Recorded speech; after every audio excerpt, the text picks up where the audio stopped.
You are listening to SPN, the Sports Podcasting Network.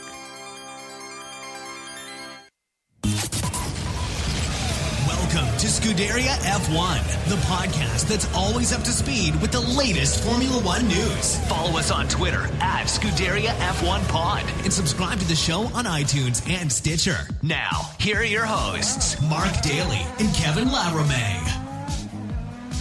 Hey, Formula One fans. Welcome to the show this week. Mark Dailey here, and I'm joined with Kevin Laramée, who's figuratively, or literally, or perhaps possibly just fresh off the plane from Azerbaijan after doing a couple of laps around the Baku City Circuit. Kevin, how are you doing? It's been a busy day for you, hasn't it? Oh, yeah, I'm pretty good. Well, that's the thing now with technology. I actually feel like I'm racing all across the world without even leaving my chair from my office.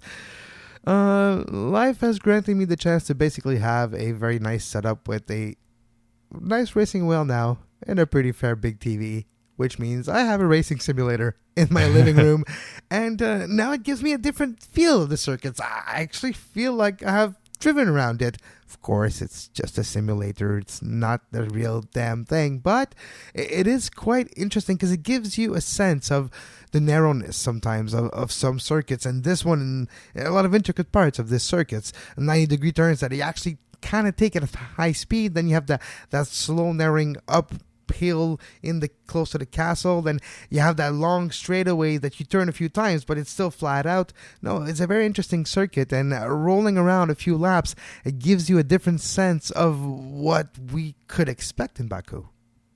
It's going to be pretty cool, and we've got a lot of news to talk about before we actually talk about the race itself. But I was looking at the stats, just some of the figures for Baku City Circuit, and the circuit length is 6.003 kilometers, so pretty long. And I just love how they got that extra meter in there, 3 meters in there right at the end. You know, it would have been just too convenient if they could have made it 6 kilometers even, but very long laps there. Nico Rosberg's lap record last year, the first year that they raced there, was a 1 minute 46. So it'll be interesting to see if they can bring that down. But there has been lots of stuff going on in the world of Formula One since the Canadian Grand Prix, since last week. Of course, there's always the regularly occurring Honda McLaren news and drama. So there's that to talk about. There's been some interest of teams wanting to join Formula One. The 2018 schedule is out, which features a return to both the French and German Grands Prix. So, wow, where do we start? Yeah, plenty to talk about, eh? Plenty to talk about. Let's talk about the Mercs for a second, right? Let's talk about Mercs and McLaren. They're both together in this, or not. Honda and McLaren, it's not going well. We know Honda is going to partner up with Sauber next year. This was not necessarily intended to replace McLaren, but to be more cars gives you more options of your engine not blowing up. But that's another thing. But I am interested to see if McLaren will find a way to get an engine, because Mercedes are saying no to being the provider of engine if there's still a contract with Honda. Like, this needs to be done. There needs to be an official split, and then we can maybe sell you some engines. But Mark, as well, for McLaren, there's been a rumor that's been maybe coming out of nowhere, but maybe there is some smoke to that fire, or maybe there is some fire to that smoke. Alfa Romeo could be the provider of engines, maybe for McLaren. Maybe that's too far down the road. Maybe Alfa Romeo is not equipped right now to be that partner. But that's a name that's been making its way behind the scenes right now. It's very interesting, the whole situation. Obviously, the problems that we have with the McLaren-Honda issue. Let's just call it the issue. It's well documented. There's stories that come out all the time, and of course the engines are just unreliable, and they just do not have enough power. And Zach Brown was pretty critical of Honda at the Canadian Grand Prix when they failed to bring the long promised engine upgrade, because they'd been saying basically since the first or second race of the year that they were going to redesign a bunch of the components on the engine. And basically, they'd have a brand new thing for Canada. So it didn't work out. And it just seems that it gets worse and worse every week. And Honda said that they're not going to fire their engine chief Hasegawa. So even though they've had all these problems, but I thought it was very interesting that Toto Wolff would come out and say that, sure, we would be interested to supply or talk about an engine supply with McLaren for 2018, but you have to resolve your issues with Honda right now. So if you have an official split, then sure, we'll talk about engines. But boy, talk about a risky proposition for McLaren. Just how desperate are they to get away from Honda just to end that? And I mean, it would just give Mercedes the stronger bargaining position right off of the bat, wouldn't it? Yeah, no, it's, I know it's going to be a very weird comparison, and a lot of the listeners can maybe understand the comparison, but because of the Le Mans race last weekend, which I promise you folks, I am working on a special recap show that I will do in the next, maybe week and a half if I can find the time. But that 24 hours of Le Mans was incredible. It was a race of attrition, basically, and a very interesting move, and LMP2 almost won. But where I'm going with this is Nissan made a big comeback, tried to make a comeback in LMP1 in 2015, and they tried to go a new way, front engine instead of the rear engine, and it was a debacle, and they quit before making an embarrassment of themselves. It still was an embarrassment. Still was embarrassing results and embarrassing. Can't believe they let it go that far with such a terrible planning. But anyways, it's not where I'm going. What I mean is they quit.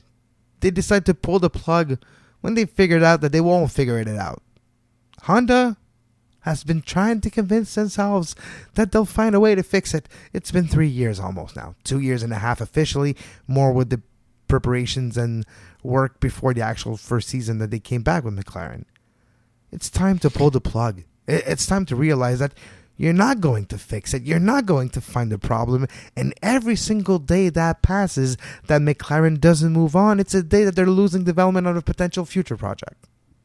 Well, that is so very true. And to think that we are already a third of the way into the season here, and McLaren still has not scored a single point in 2017, the only team in the World Championship not to do so far this year, is absolutely mind-blowing when you think of the history that this team has, the drivers that they have. I mean, Alonso's resume speaks for itself, and the budget and Stoffel and the budget, exactly. Never mind the everything around it. They have the budget to be like top 5. Never mind scoring points. It's like it's you have to sometimes.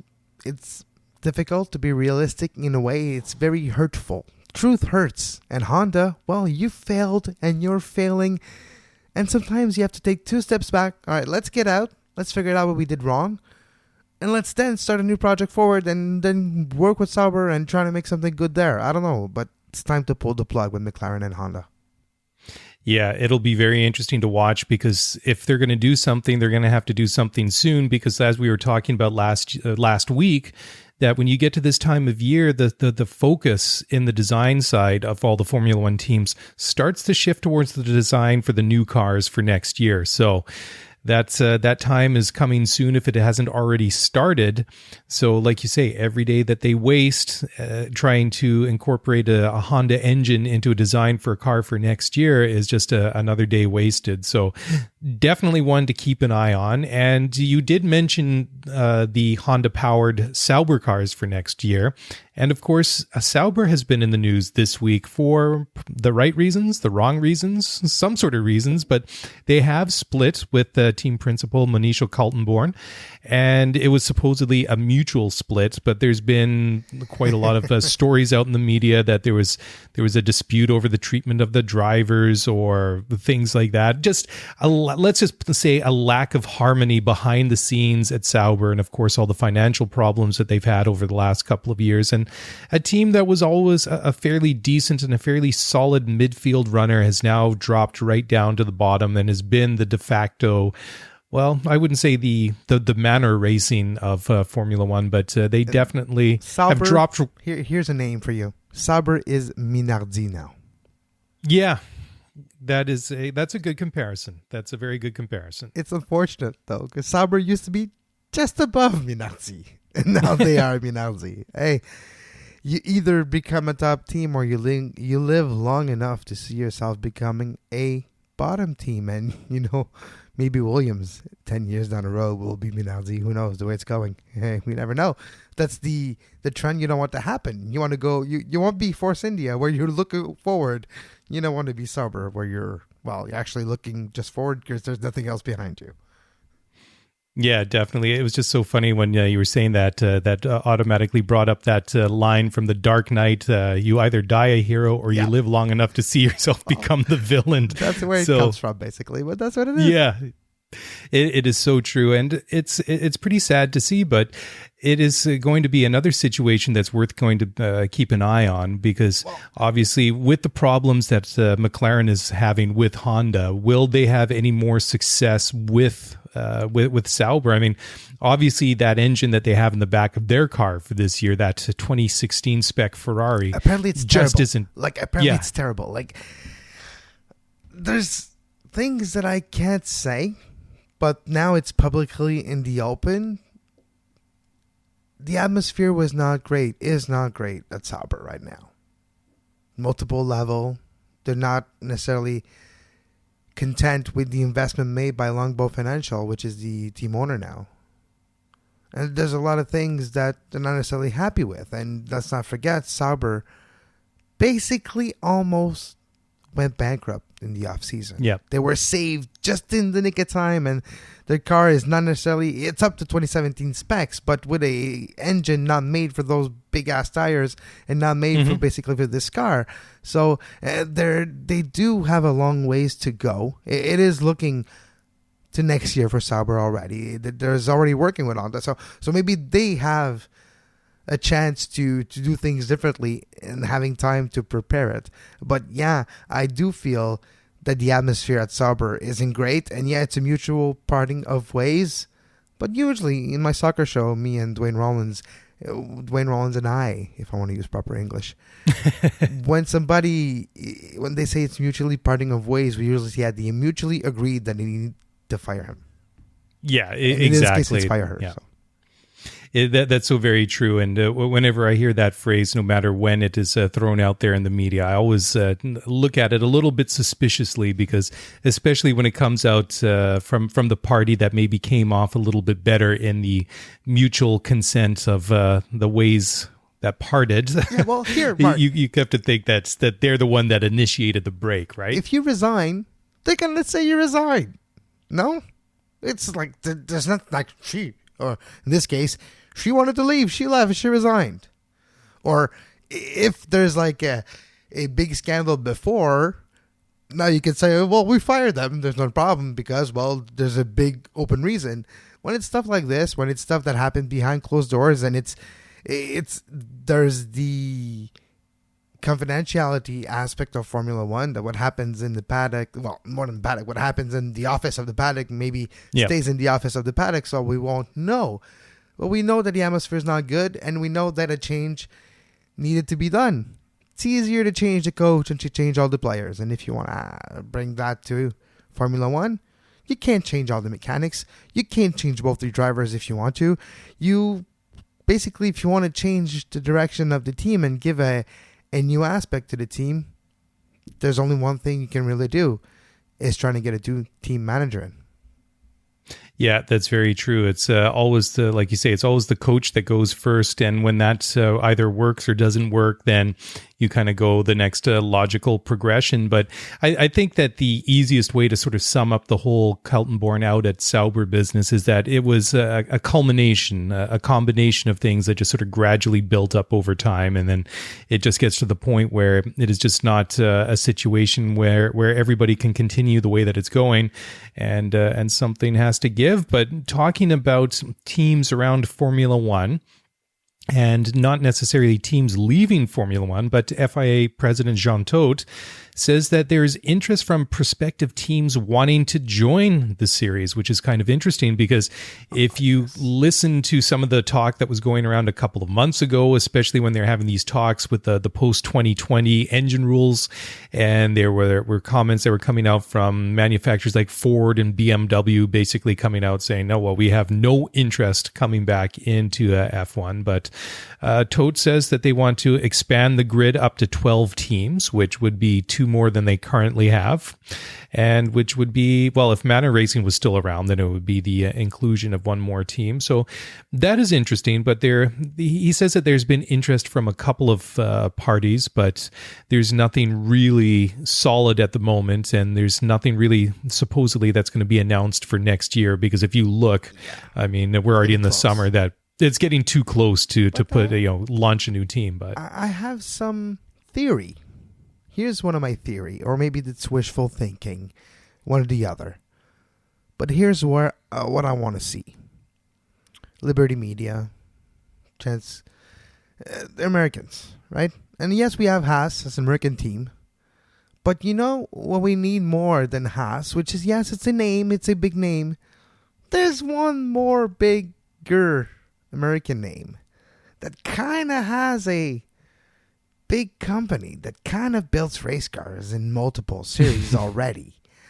Talking about some cars in Le Mans. There's actually more names. There's Chip Ganassi, but that's not where I'm going with this.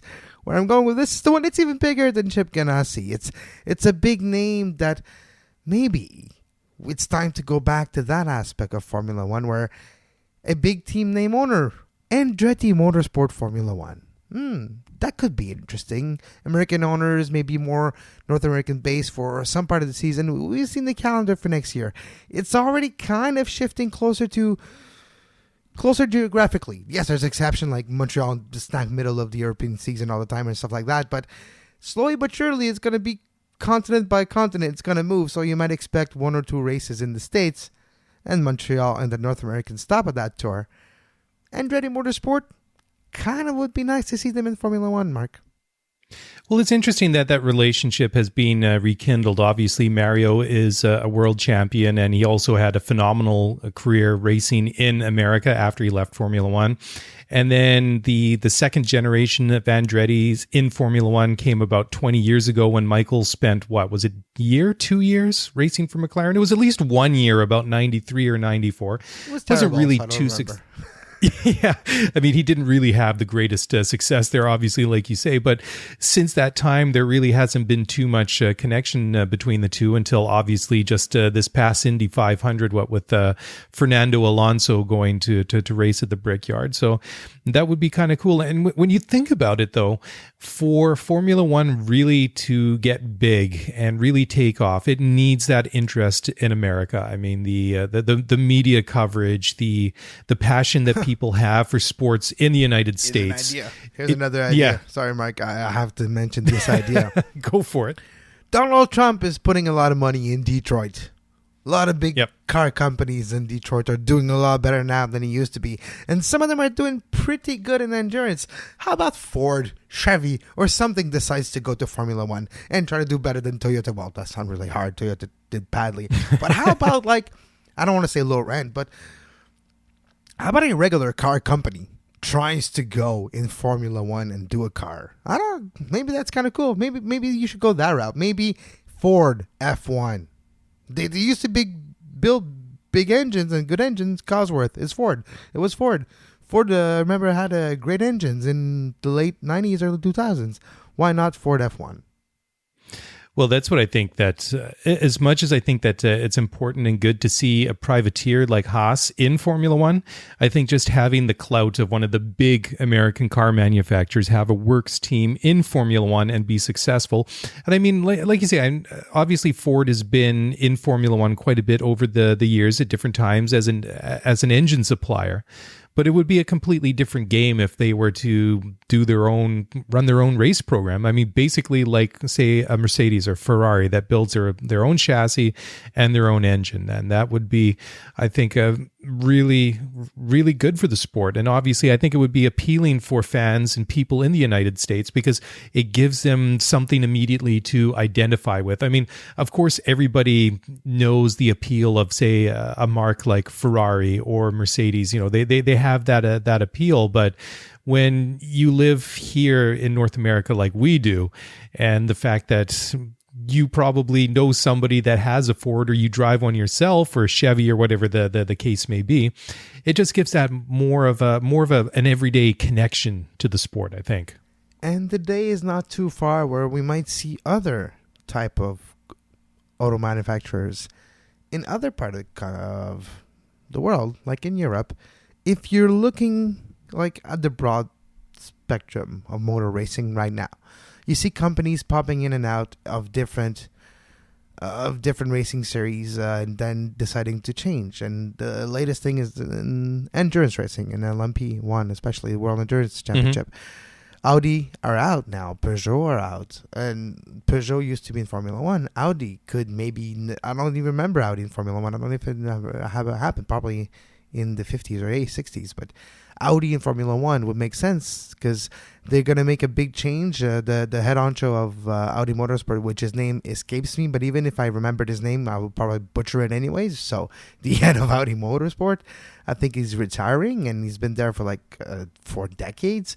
So there's going to be a change of mentality. So you never know. Maybe Audi Motorsports drops out of nowhere and comes in Formula 1. And you have Audi trying to become the best German Formula 1 instead of Mercedes. You never know. Yeah, a battle like that would be quite something as well. Get a couple of the different rival manufacturers from the same company going at it would be pretty cool. So you get like a Mercedes, BMW, Audi, and throw Porsche in there as well. Porsche, that would be. There's rumors that they might go out of endurance racing because there's only so much, and it costs like almost $1 billion. I think it's like $600 million euro so far with their endurance program and the hybrid 919. And the hybrid technology now it's a big part of F1, and that was their goal. It was to have a better prototype and better technology for hybrid cars, and they decided to use racing to that aspect. And the one series in the entire world right now where you can actually push the limits of what you know right now and explore different things without a set of rule book that are thicker than your actual car. That's LMP1, so that's where they went. But there's rumors that they might pull out of LMP1 and don't want necessarily to go to the 2020 because there's a 2020 rule book change too coming up in endurance racing, and they might not want to go through with this, so they might decide to change the rule book to a Formula 1 and decide to create it will be hybrid cars. They're already hybrid cars, so to create a hybrid version of a 919 in a Formula 1 shape to better their prototypes as hybrid cars to make better cars in the future. And that's what their goal was with prototype racing. So now maybe a Porsche could make a return to F1 too. As always, there's always so many things going on behind the scenes, and it's funny sometimes just the way that the Formula One grid seems to stagnate a little bit, and then all of a sudden you have the movement of teams going in and out, and all of a sudden over the space of a couple of years, when you look at it, there's been a real radical shift. But there could be another interesting development in the Formula One grid, and this is nothing actually happening other than it's just a company that's been registered. And this kind of ties into just what we were talking about, Jean Todt saying that they want to expand the grid up to 12 teams. But there is a company that is a renaming of a business that used to be called Bronze Fortune Limited, and they've renamed themselves in Britain's Companies House Register as China F1 Racing Team Limited. So, well, there's nothing to it, and Jean Todt himself said that there's always rumors, but they've had some interest from teams, but that's about it. It's not a rumor, though. It's a company. It's like a copyright, basically, that was filled for that name. And that tells you sometimes nothing, because some company or some business people will buy copyright just if you have an idea, just in case somebody else comes up with it, they already have it. But sometimes it's the first bit of smoke to give us potential ideas of maybe there's a project existing or getting created, and this is the first evidence of sometimes. So it could be something or it could be nothing. Yeah, exactly. Until there's actually something physical tied to that in the terms of maybe an announcement or some sort of incorporate. Well, I guess the name's been registered, but I guess if there's like an official company around it with people actually on the payroll and stuff like that, then you would start taking that a little bit more seriously. But the timing of it is interesting, just with the Toad saying that they want to, get more teams back into the sport and that sort of stuff. So interesting nonetheless. No, exactly. And maybe they are related. Maybe, it would make sense if you're looking at China F1 wanting to be more international too.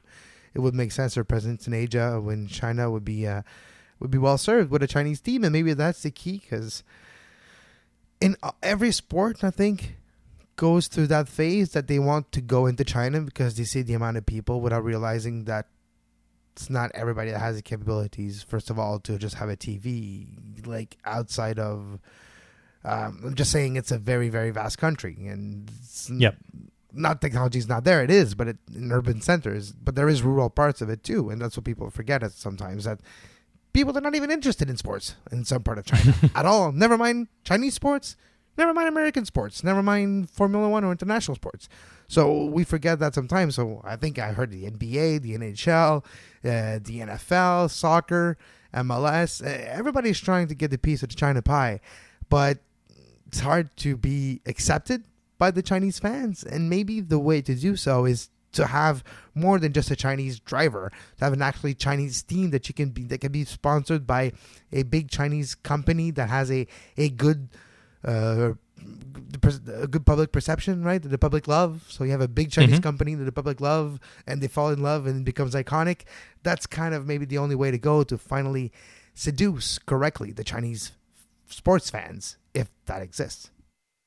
Yeah, well, it would be an interesting development to see if a Chinese team actually did join the series. Obviously, we've seen Japanese teams and engines in Formula One and motorsports in general over the years, but China's never really made that move. So whether or not that would happen, it remains to be seen. But I mean, with several races on the calendar in Asia, I mean, it just would be the next logical step with the presence there on the circuits, that at least to get a team that's based in that part of the world. Just it would be interesting to see, and I wonder if they could pull it off, because I mean, I guess everybody is theoretically based at Silverstone or close to it. I mean, that's like the Silicon Valley of Formula One, but I think a Chinese team, I think 70% of the teams are based in England, if I'm not mistaken. I had that conversation last week in the Grand Prix, and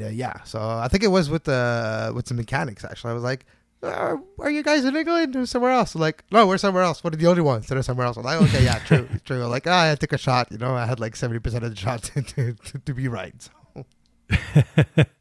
Well, it's true, right? So I mean, that would be the other thing, is if they have a team, where would they be based? And I don't know. It would be interesting to see, but watch this space. It could happen.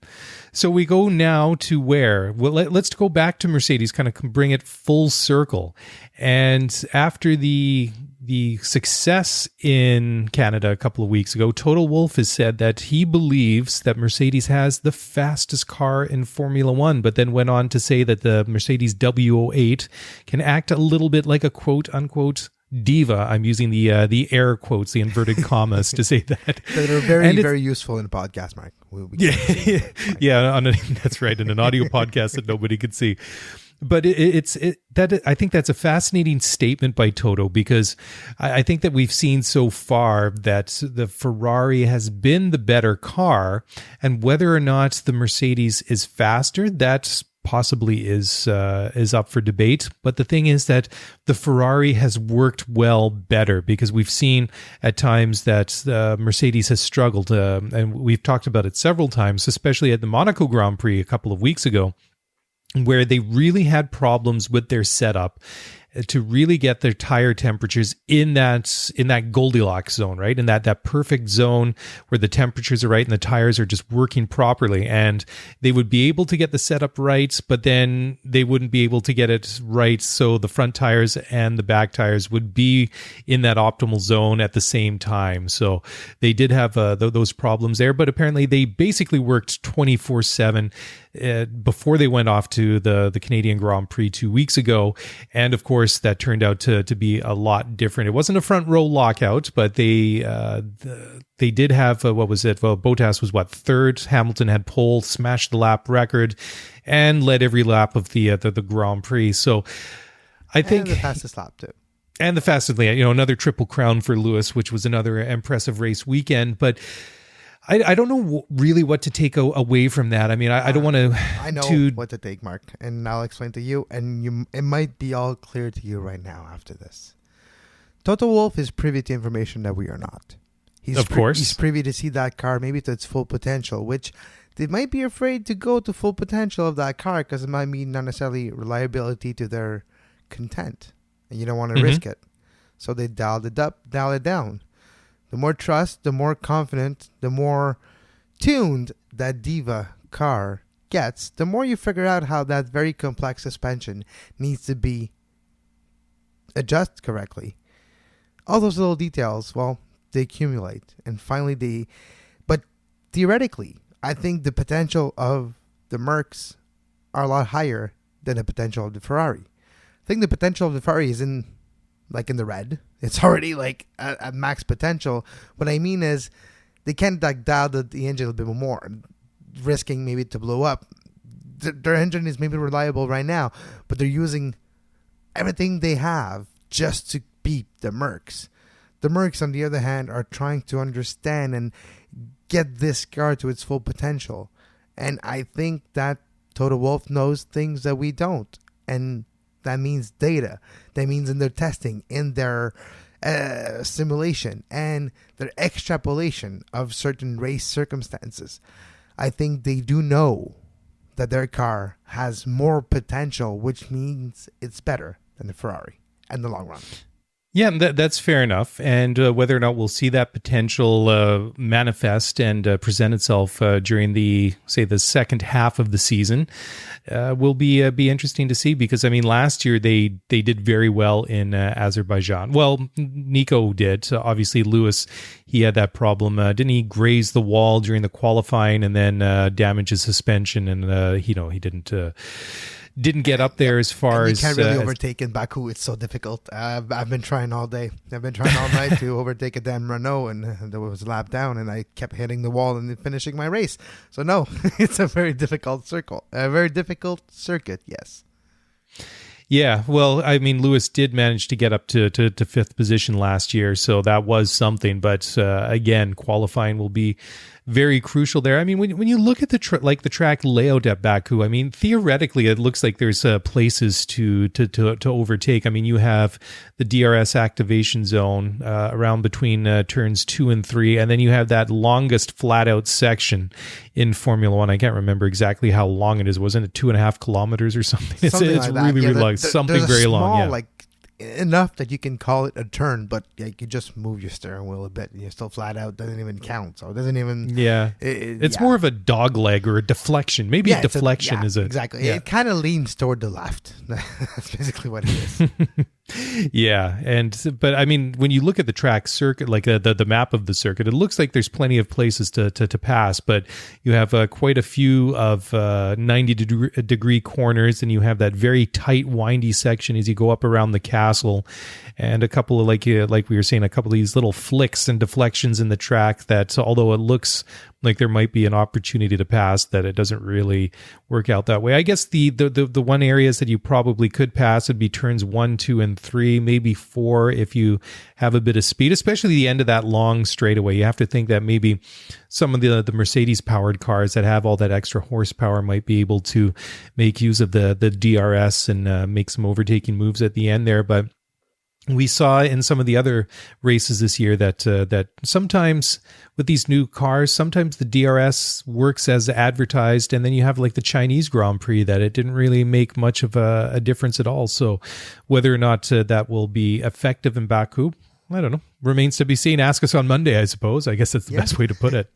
That's a good way to put it. But I am excited to see if Ferrari can continue to either surprise, because of Mercedes' dominance over the last, 3 years, because it was so, I don't want to say dominating once again, but because it was so one-sided, it's tough for us to imagine that they would have bridged that gap even with the new rules this year. So we still, even though Ferrari has demonstrated some fight and some surprising pace, we still kind of feel like, I think Mercedes are probably still the favorite. And with Hamilton's performance in the last race, I do feel it's going to be difficult to beat the Mercs this weekend. It's going to be difficult for Ferrari to find the right speed, because they might be exposed to one of the only weakness, and it's not a weakness in itself.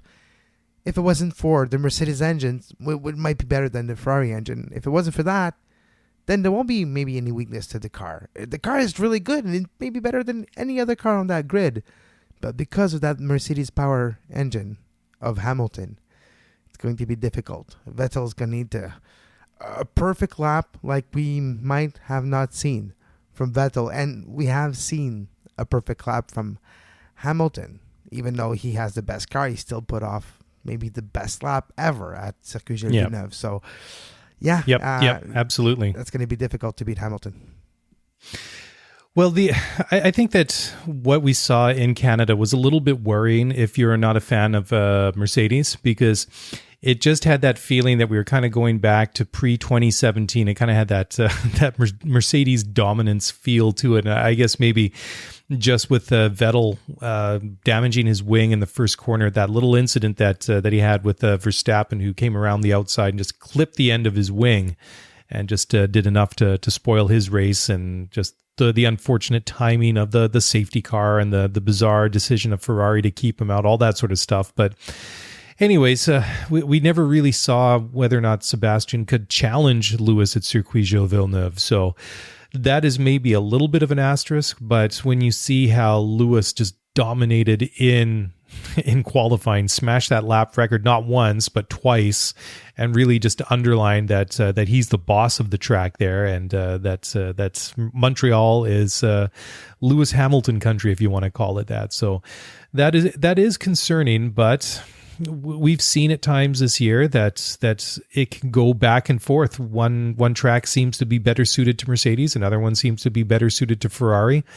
Or will Baku be the same, or will it not? Or will they be more evenly matched? With such a lack of data on that circuit, with it only being run one time before. And now it's almost a different car, basically. So, and it's a completely different car. It's a completely wider, a new quantity. Imagine, it was already narrow going up to that little hill, or that bump. Going up the bump, it was already narrow. Now it's going to be even more narrow. Like, we're going to see wheel touching, like we already have seen this year, with like wheel touching with no consequence. Remember Hamilton and Vettel? That was kind of fun to see with no consequences. Oh, in Spain, you mean? Yeah, yes, exactly, right? So I wouldn't be surprised if we kind of see the same thing at least once or twice during the race at Baku.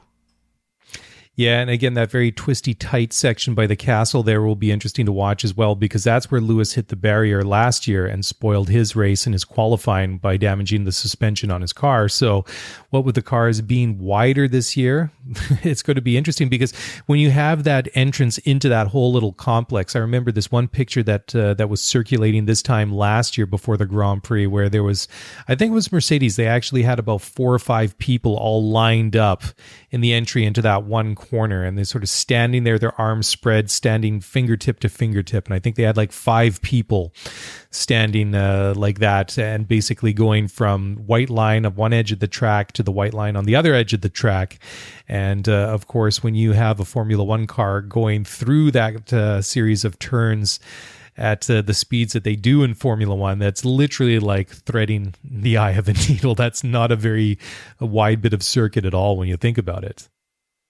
No, exactly. And especially that hill right next to the castle. If you don't come out with the right angle to start the first turn, you're doomed for the second, and you're going to hit your rear wheel, and then talk about a puncture. And it's a circuit where there is some space to overtake, but you need the power. And depending on where on the grid, you might find yourself against a Mercedes power car. So if you're trying to overtake a Force India, if you're trying to overtake Williams, it's going to be difficult on that straightaway. So depending if you're front of the pack, mid pack, it's going to be difficult to overtake if you don't have a Merc engine. Yeah, but what also is going to be interesting too is that the Mercedes has the longer wheelbase. It's not really a lot, but by our standards, but by Formula One standards, 160 millimeters or 16 centimeters is quite a bit compared to the Ferrari SF70H.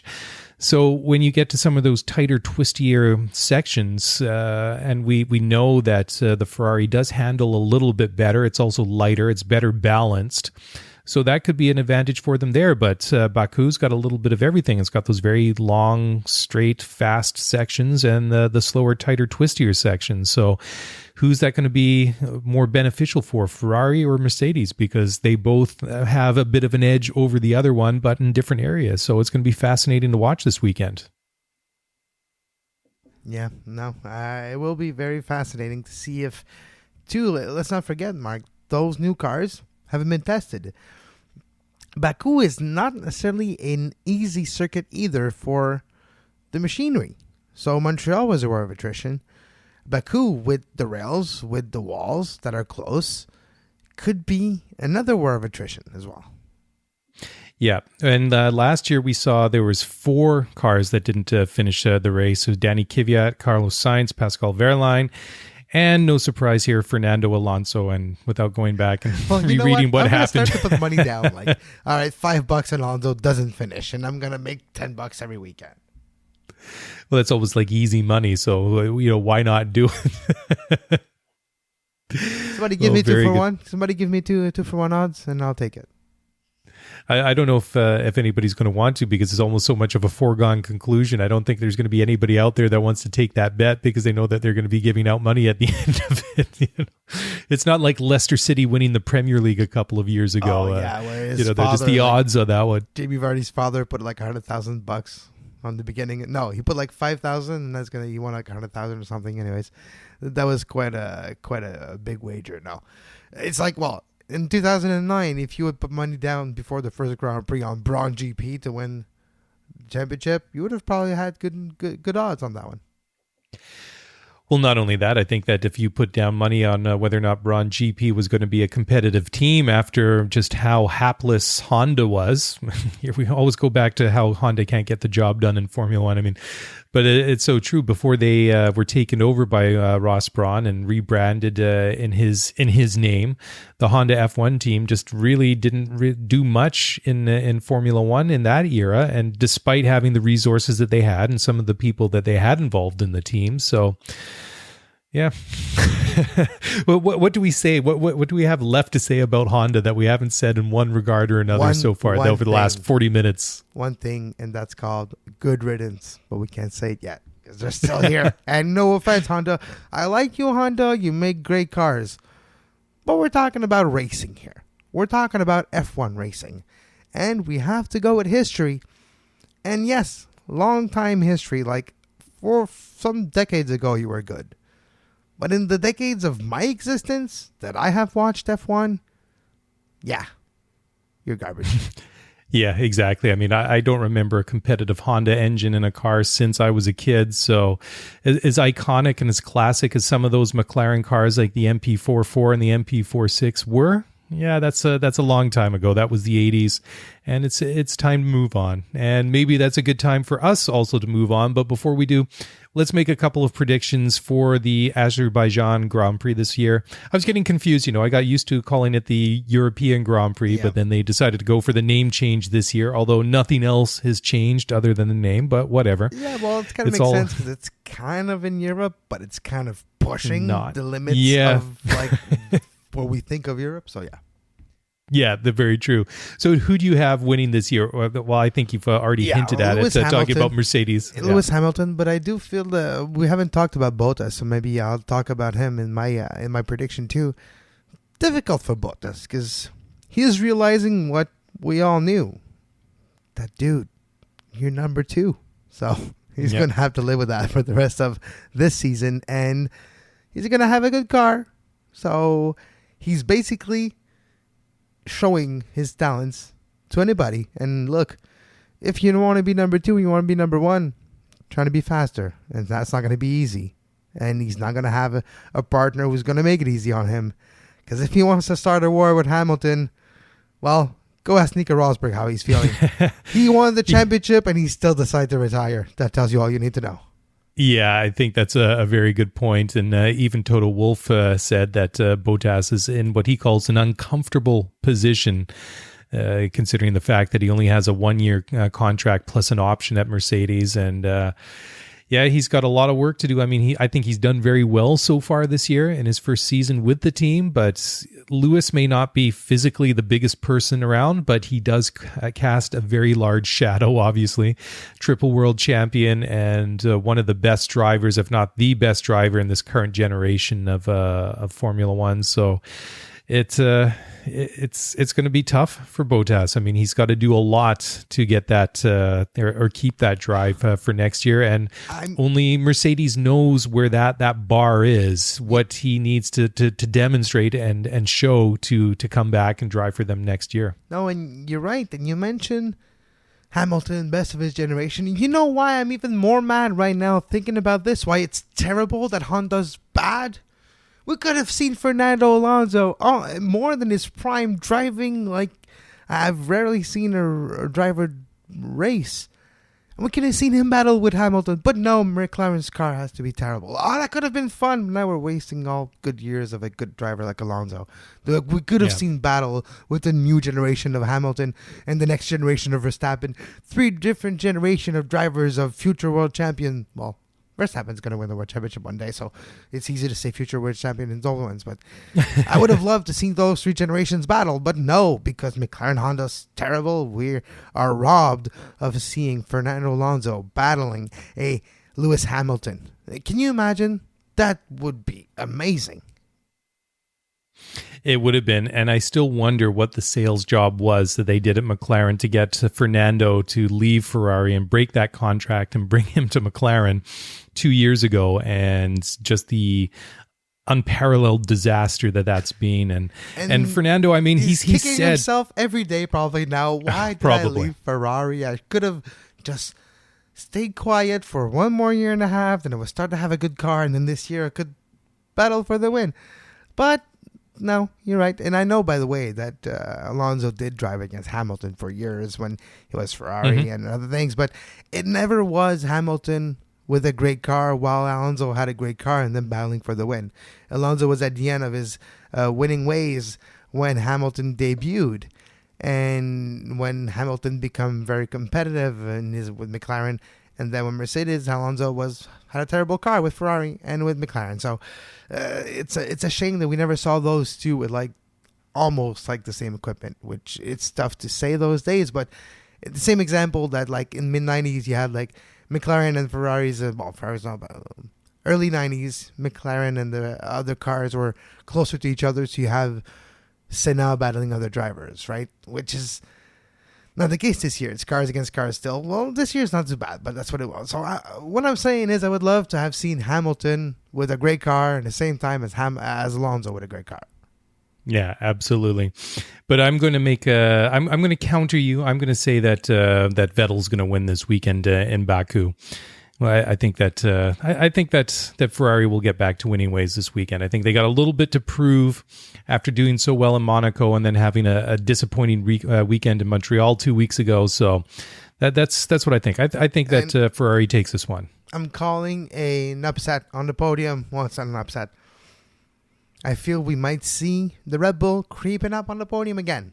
Circumstances, and maybe this time around, if you want to push Lady Luck, sometimes it gives you what you deserve. And Max Verstappen had a raw deal, basically, you could say, in Montreal. Not an easy race at all. And maybe it's redemption in Baku.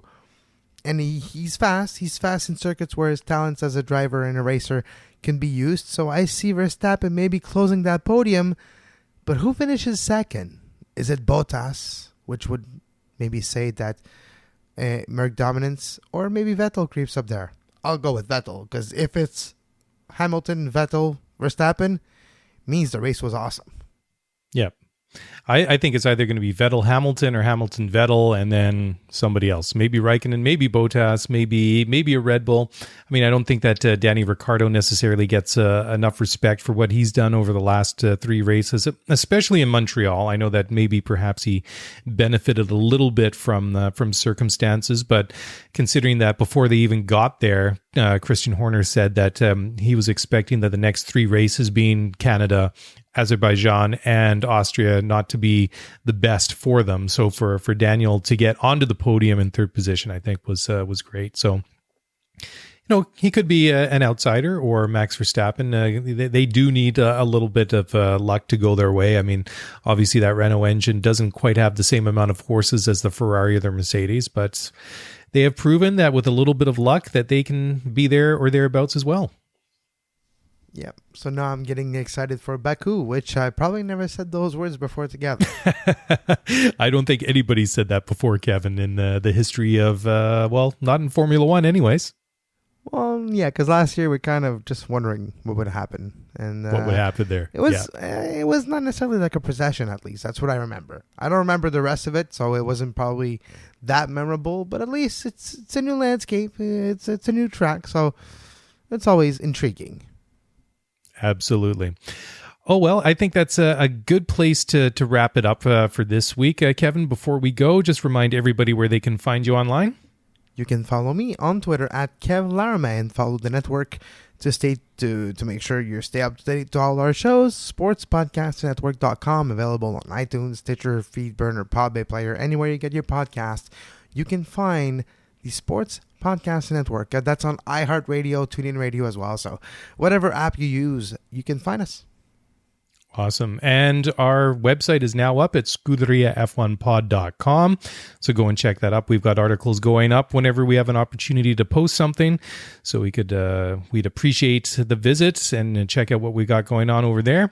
And of course, if you want to stay up to date with the show, just give us a follow at Scuderia F1 Pod on Twitter.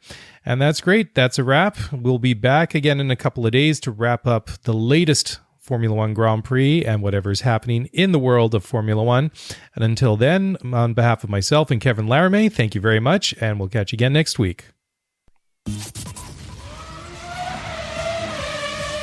Thanks for listening to the Scuderia F1 podcast. If you want to get the show notes for this episode, then head over to ScuderiaF1pod.com. Want to get in touch with us? Then email us at ScuderiaF1pod@gmail.com.